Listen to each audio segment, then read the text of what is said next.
Good morning students. आज हम लोग फ्रीक्वेंसी एंड परसेंटेज के बारे में पढ़ेंगे। फ्रीक्वेंसी मतलब आवृत्ति अथवा बारंबारता होता है। तो अब हम जानेंगे कि फ्रीक्वेंसी किसको कहते हैं। What do you mean by frequency? जिस अंक की पुनरावृत्ति जितनी बार की जाती है, मतलब कोई ऐसा अंक जिनकी पुनरावृत्ति जितनी बार की जाती है, अथवा कोई अंक जितनी बार दोहराया जाता है, वह उसकी आवृत्ति कहलाती है। तो हम जाने कि फ्रीक्वेंसी मीन्स ये होता है रिपीटेशन ऑफ स्कोर्स, मतलब कोई ऐसा स्कोर्स जिनका कितनी बार रिपीटेशन हुआ है, तो जितनी बार रिपीटेशन होंगे वो उनका फ्रीक्वेंसी कहलाएगा। आइए हम देखते हैं, कुछ डेटा दिया हुआ है जिसको हम टेबल के रूप में आपको दिखाते हैं। यहाँ पे देखिए एक ब्लैंक टेबल है ना, इसमें आप देखिए आपका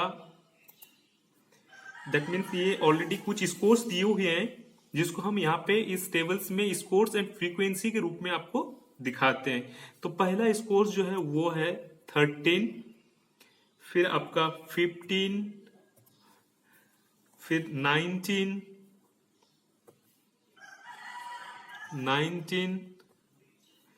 फिर 21 एंड 25।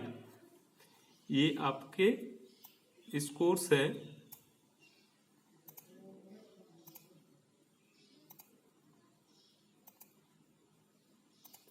ना।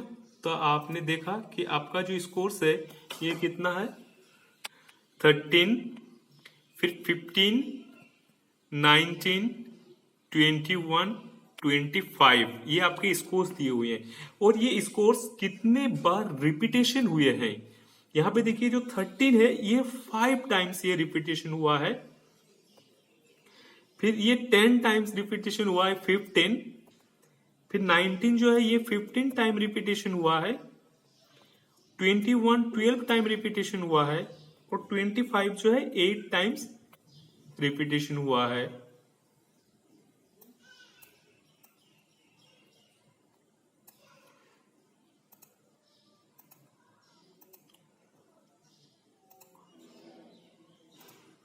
ये आप देखिए, ये जो आपका फ्रीक्वेंसी यहाँ पे देखिए 13 फ्रीक्वेंसी है ना। ये 13 जो है आपका यहाँ पे 5 टाइम्स ये आपका रिपीटेशन हुआ है। फिर ये जो 15 है, 15 आपका 10 टाइम्स रिपीटेशन हुआ है, और ये जो 19 है ये 15 टाइम रिपीटेशन हुआ है, और ये जो 12 है 21 जो है ये 12 टाइम रिपीटेशन हुआ है, और ये जो 25 है ये 8 है ना, 8 टाइम रिपीटेशन हुआ है। अब चूंकि हमको क्या करना है, इसको परसेंटेज में कन्वर्ट करना है, तो परसेंटेज में कन्वर्ट करने के लिए हम क्या करेंगे, सबसे पहले टोटल नंबर ऑफ फ्रीक्वेंसी या सम ऑफ फ्रीक्वेंसीज, आवृत्तियों का कुल योग कितना है ये हम निकालेंगे। तो देख लीजिए अब हमारा टोटल आवृत्ति कितनी होंगी, यहाँ पे हम लिखते हैं एन, है ना। एन को हम किससे डिनोट करते हैं, total sum of all frequencies या टोटल नंबर ऑफ फ्रीक्वेंसीज। तो यहाँ पे एन हो गया, और ये equal to N equal to हो जाएगा आपका, यहाँ पे देखिए 5, 10, 15 और 15, 30, 42 एंड 8, 50, ये आपका हो गया 50। एन इक्वल टू कितना हो गया आपका 50। यहाँ पे आप देख रहे हैं एन इक्वल टू कितना हो गया आपका 50। तो ये जो स्कोर्स है आपका स्कोर्स दिया हुआ है, और आपके ये फ्रीक्वेंसी जो है इतने टाइम्स ये स्कोर्स जो इंडिविजुअल स्कोर्स जो रिपीट हुए हैं। तो अब हमें चूंकि परसेंटेज का जो फॉर्मूला होता है वो इस टाइप से करेंगे कि किसी इंडिविजुअल स्कोर्स को हम टोटल फ्रीक्वेंसी से डिवाइडेड करेंगे और इनटू 100 उनके साथ क्या करेंगे, 100 मल्टीप्लाई कर देंगे, है ना। तो यहाँ पे कितना हो जाएगा, जैसे आप देख सकते हैं ये जो इंडिविजुअल स्कोर्स है यहाँ पे आप देखिए कितना है आपका, ये पे 5 दिया हुआ है ना, 5 है आपका। तो यहाँ पे देखिए हम क्या करेंगे इसको निकालने के लिए, आपका ये जो है आप देख सकते हैं यहाँ पे कितना है, ये 5 है, तो यहाँ पे आप 5 दिए और बटे आपका हो जाएगा कितना 50 इंटू 100 है ना, ये हो गया। अब यहाँ पे देखिए इक्वल टू हो जाएगा, इससे ये 2 से कट जाएगा तो यहाँ पे हो जाएगा आपका 10 होगा, क्योंकि कितना स्कोर्स है यहाँ पे 5 इंडिविजुअल स्कोर्स है, सॉरी 5 आपका फ्रीक्वेंसी है और 50 से चूंकि टोटल फ्रीक्वेंसी आपको डिवाइडेड करना है और 100 से इसको मल्टीपल कर देना है। फिर इसी टाइप से आपका कितना है 10 है दूसरा, फिर 10 बटे 50 इंटू 100 इक्वल टू फिर हो जाएगा 20 है ना, 20 होगा। इसी टाइप से आप देखिए कितना है, नेक्स्ट है 15 डिवाइडेड बाय 50 इंटू 100, ये आपका हो जाएगा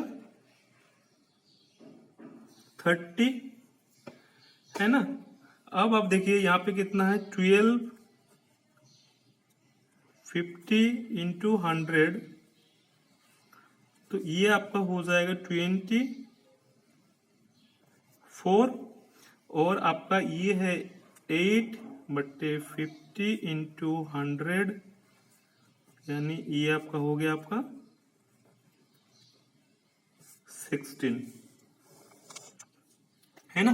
तो यहां पे आप देखिए क्या है आपका इंडिविजुअल फ्रीक्वेंसी, ये जो 13 स्कोर्स है इनका फ्रीक्वेंसी 5 है, तो ये 5 बाय टोटल फ्रीक्वेंसी, 5 को हम कितने से टोटल फ्रीक्वेंसी से डिवाइडेड करेंगे और इंटू 100, क्योंकि हमको इनको परसेंटेज में कन्वर्ट करना है इसलिए हम इससे 100 क्या कर दिए मल्टीपल कर दिए।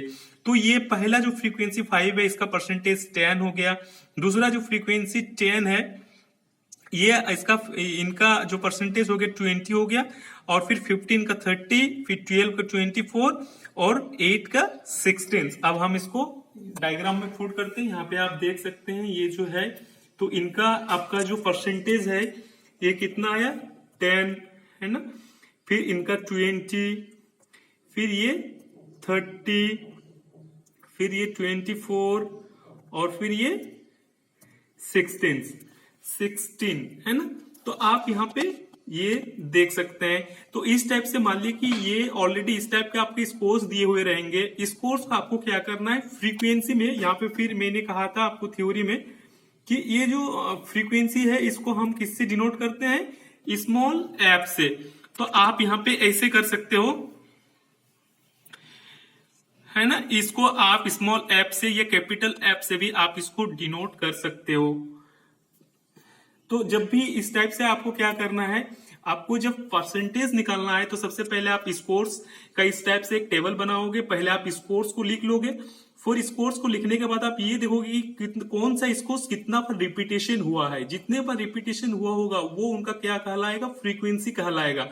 फिर आप फ्रीक्वेंसी वाले कॉलम बनाना, उसमें वो स्कोर्स जितने टाइम्स आए हैं वो उतने टाइम्स वहां पे लिखना, फिर सारे फ्रीक्वेंसी को ऐड कर देना, n इक्वल टू होता है सम ऑफ ऑल फ्रीक्वेंसीज या टोटल नंबर ऑफ फ्रीक्वेंसीज। जब सारे फ्रीक्वेंसी का योग निकल जाएंगे तो फिर परसेंटेज निकालने में क्या हो जाएगा, आपको जो इंडिविजुअल फ्रीक्वेंसी आया है, जैसे 13 स्कोर्स का फ्रीक्वेंसी 5 है तो 5 बटे टोटल फ्रीक्वेंसी इंटू 100 से जब आप इंटू 100 से जब आप मल्टीप्लाई करोगे तो आपका क्या हो जाएगा परसेंटेज निकल के आएगा। अब ये परसेंटेज को आप अगर ये परसेंटेज निकल जाने के बाद आप या तो इस परसेंटेज को पाई चार्ट के माध्यम से या तो हिस्टोग्राम के माध्यम से भी आप इसको दिखा सकते हो एज ए ग्राफ के माध्यम से। तो इस टाइप से अगर कोई भी इंडिविजुअल स्कोर्स दिया हुआ हो तो उस इंडिविजुअल स्कोर्स के माध्यम से आप आसानी से फ्रीक्वेंसी निकाल सकते हैं और फिर फ्रीक्वेंसी को आप आसानी से परसेंटेज में कन्वर्ट कर सकते हैं। Thank you.